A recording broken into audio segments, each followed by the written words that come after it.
my entitled customer demanded a full refund on a dress she wore for a wedding. Smirking.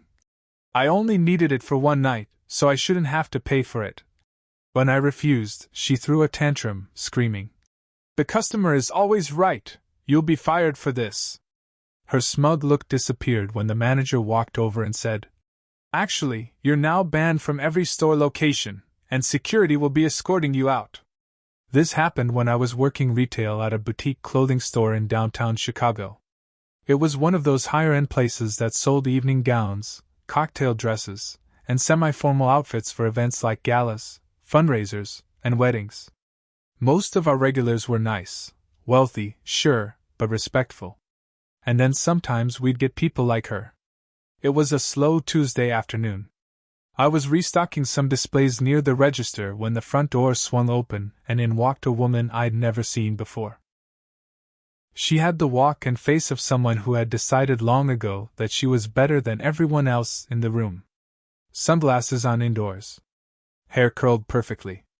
Designer purse slung over one shoulder like it weighed a ton. She didn't say hi. Didn't even look around. Walked straight up to the counter, slapped a garment bag down, and said, "I need to return this." No greeting. No smile. Just straight up demand. I kept it professional. "Sure, do you have the receipt?" She shook her head, like I had asked her if she knew how to breathe. "No, but I bought it here last week. It's your Lucia lace gown, the black one. That was a $480 dress. Not cheap."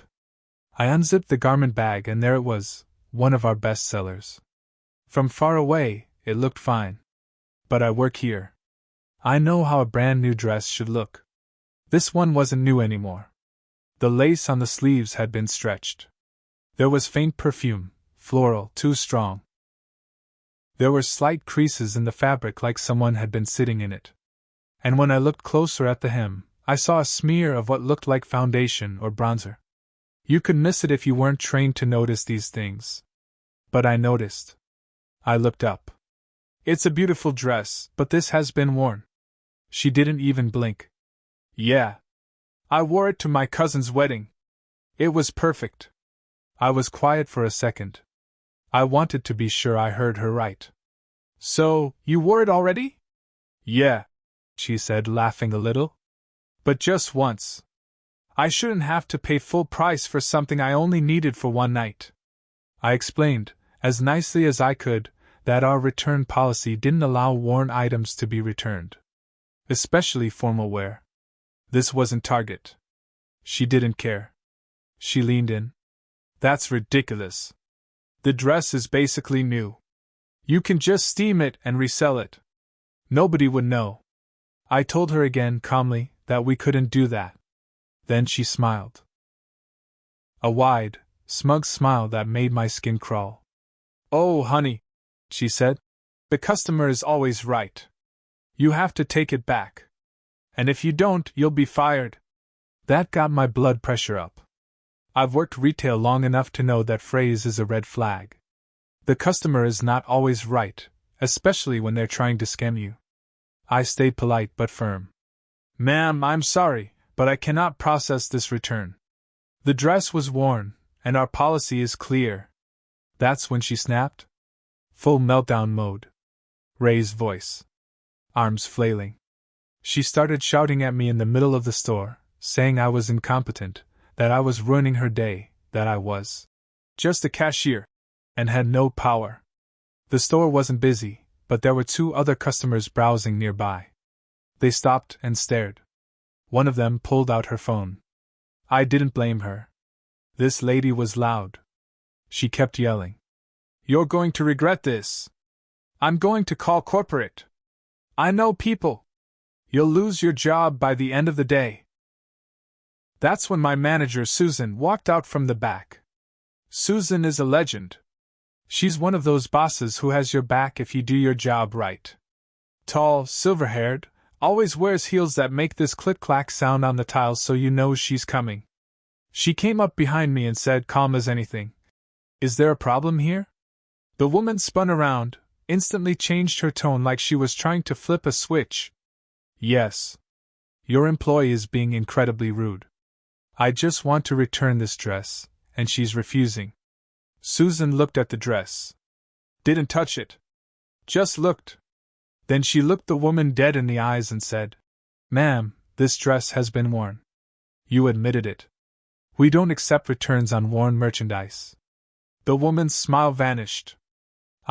It's not like I ruined it," she stammered. "That's not the point," Susan said. "You wore it. That violates the return policy you agreed to when you purchased it. There are no exceptions." Now the woman started backpedaling. "Okay, fine, maybe I wore it for a few hours, but it's basically perfect. Why can't you just take it back and restock it?" Susan folded her arms. "Because that would be unethical. And we don't do unethical here." Then came the final blow. Susan pulled out her phone and tapped a few buttons. "Since you threatened my employee and caused a scene," she said, "I'm placing a ban on your profile. You'll no longer be allowed to shop at any of our locations." The woman froze. "What?" "And," Susan continued, "security will be escorting you out now. You can take the dress with you." Sure enough, security came in. Our mall had on-site guards who assisted in situations like this.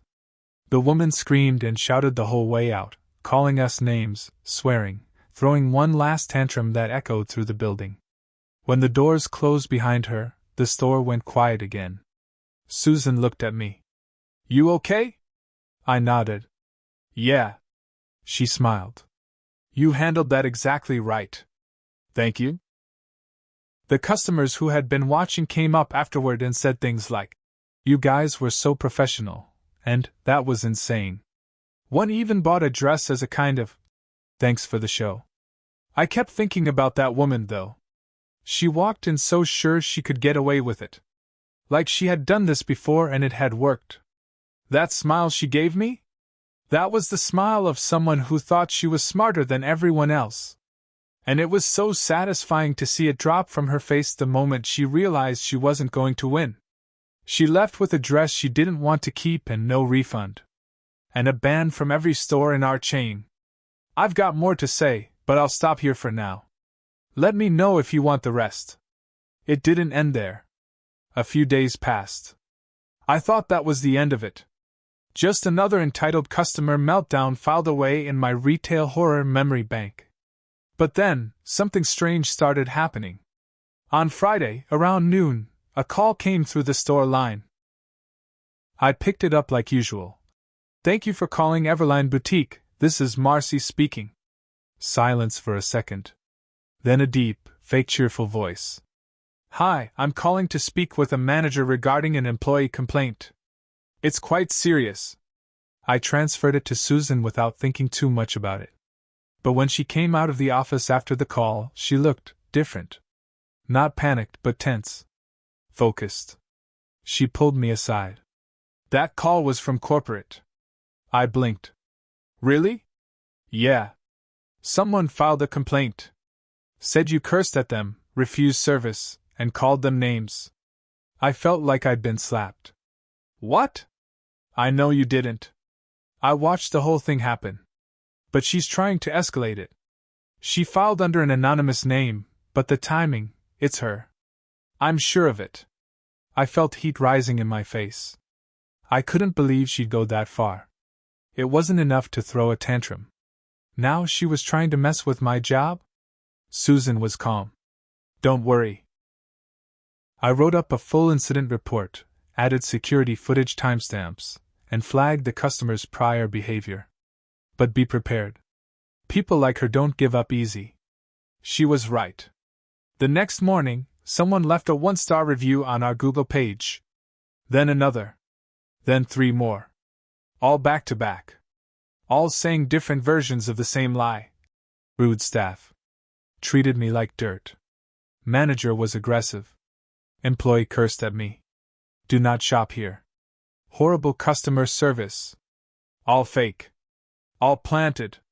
We knew it was her. The timing was too perfect. The wording had that same smug, fake sweet energy. But still, it started to impact business. One of our regulars even asked, Hey, I saw those reviews, is everything okay? It hit me harder than I expected. I dealt with rude customers before, but no one had ever tried to ruin my name. It wasn't just a refund tantrum now. She was trying to erase me from the inside out. Susan contacted corporate again, sent screenshots, linked timestamps, forwarded emails. Then came the twist. A woman walked into the store on a Sunday afternoon. Middle-aged, sharp eyes, clipboard in hand. She introduced herself as Danielle, part of corporate's internal operations team. "I'm here to review a complaint regarding this location," she said. Susan and I both tensed. But Danielle didn't seem angry. She seemed curious. Like she already had doubts. "I've read the complaint," she continued. "But I've also read the store logs, watched the footage, and I'm not here to punish anyone. I'm here to find the truth."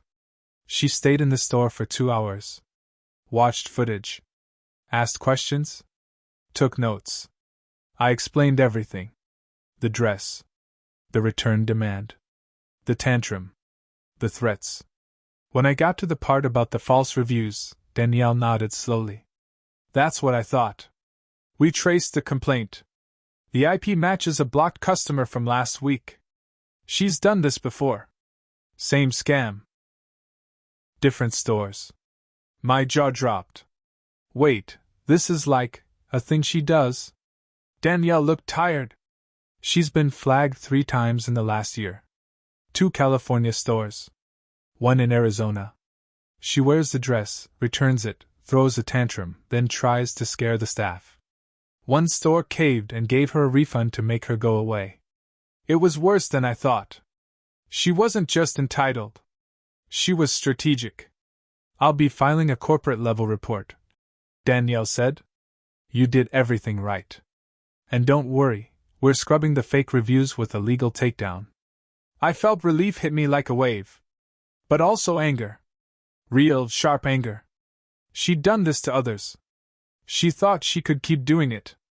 Danielle packed up and left, promising to follow up. And that night, Susan and I sat in the back office and rewatched the security footage, just to feel a bit better. Watching that moment, the one where the woman's face drops as Susan bans her, was the first time I laughed in days. But this wasn't over. A week later, I got a message on my Instagram.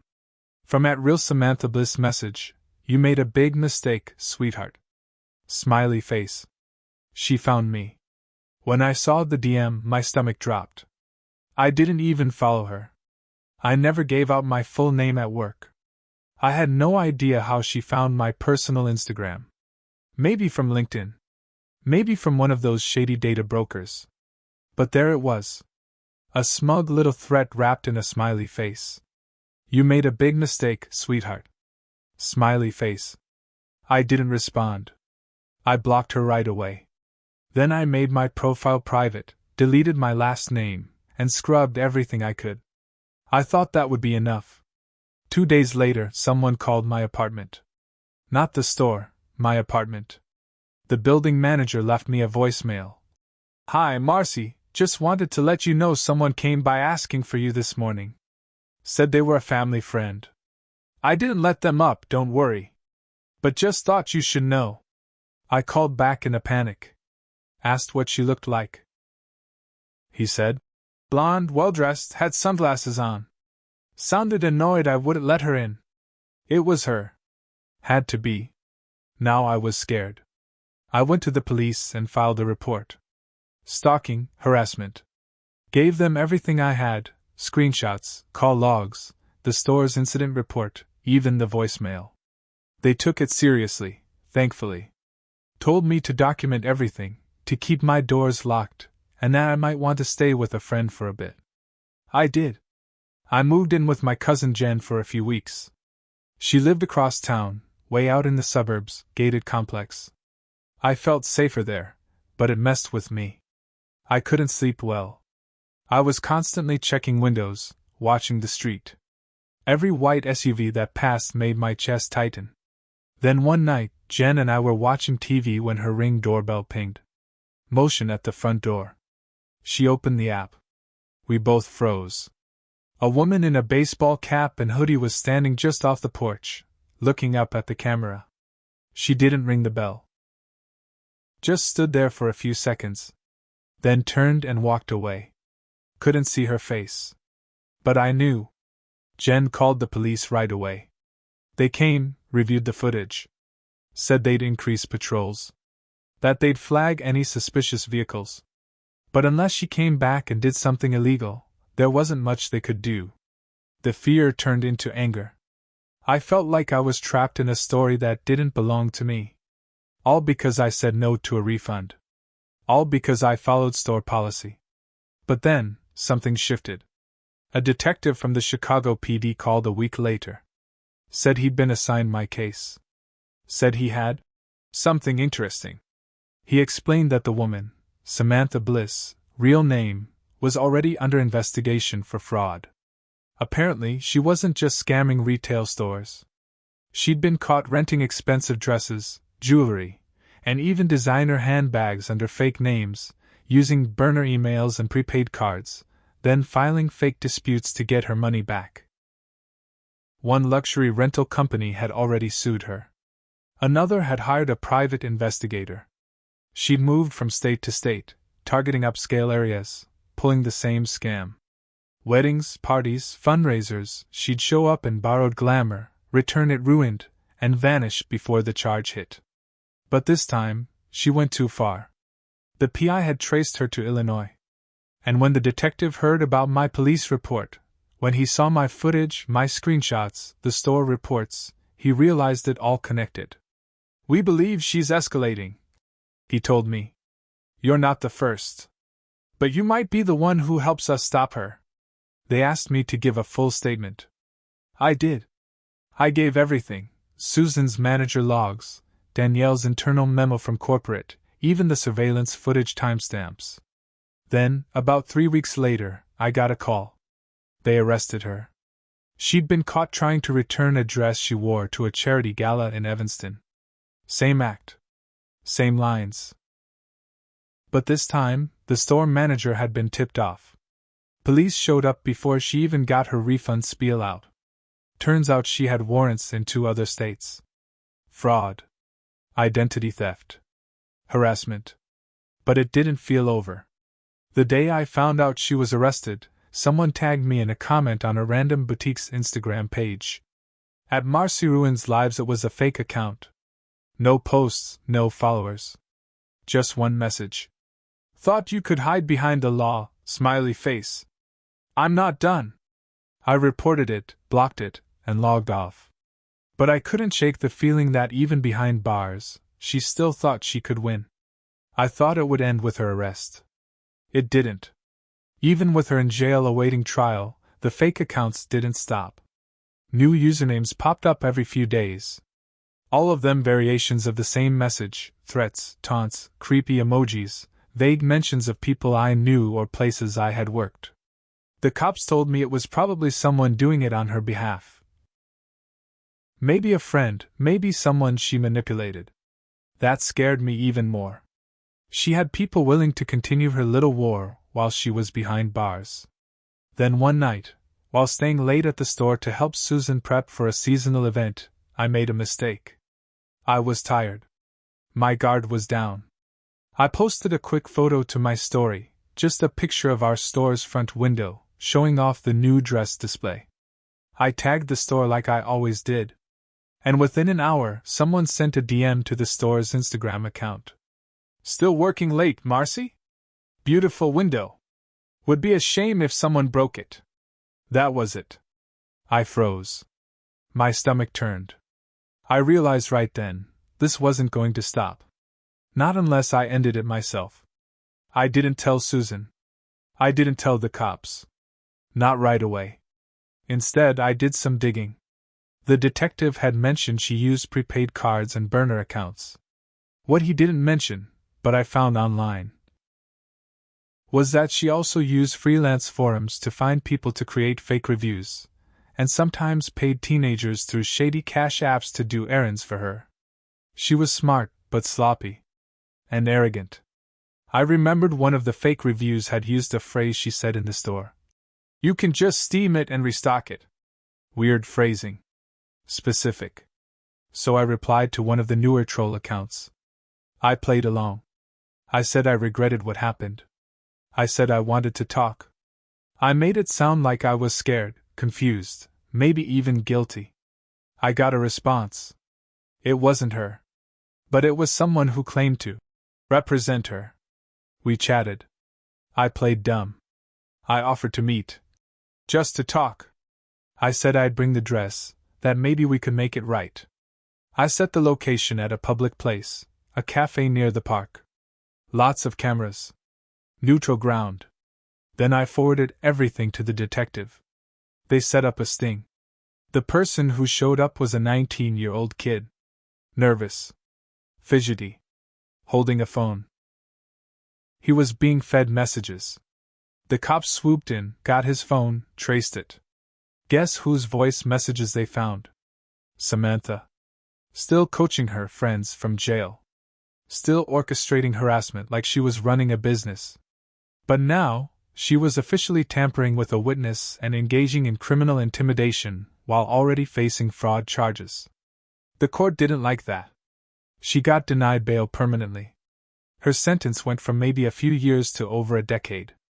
Multiple states pressed charges. And that kid?